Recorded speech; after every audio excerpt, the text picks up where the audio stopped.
Yeah, yeah. I mean, it's great about this online business where you can just, have random people purchase from you. And that's why I really liked it from the beginning because I didn't have to actually go out there and sell myself, right? Just creating content. People that don't know you probably will motivate you even more than people that actually need or know you, right? So it's this online digital marketing world is it's changed definitely since, I mean, at least since I started, you know. I felt like it was funner back then. You get me? Because it was just new information out there. People were going wild by the information you're giving them. You were blowing their minds. But now I feel like they're more like more careful, I guess you can say, because there was also a big shift that happened when we were promoting back then. Back then, there was not that many like crypto scams or impersonators, right? When we first started, you we didn't really see that many of those, at least for me. And then when you started getting more traction, more, then they started coming out. I still remember clearly when I first found my first impersonator on Instagram, and I was like, damn, like this is costing me so many sales. And I thought about it back then. I was like, this is gonna cost me so many sales.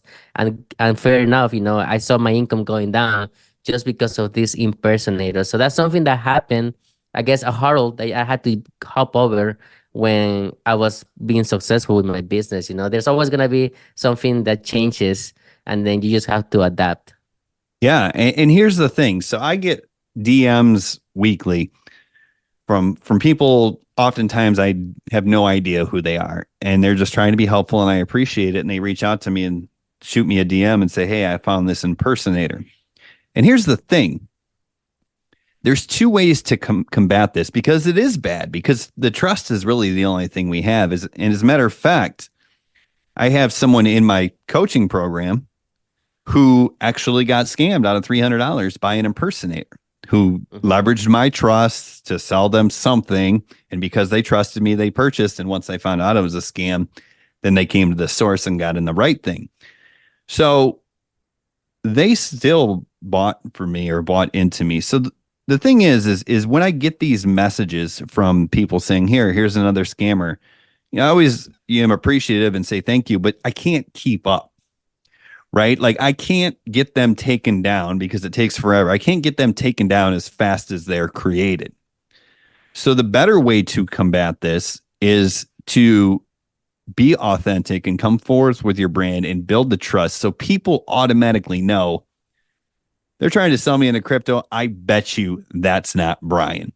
And that is the danger of creating those side hustle videos that were so popular. Is they work and it's nice to get reach, but you have to know when to turn off the tap, so to speak.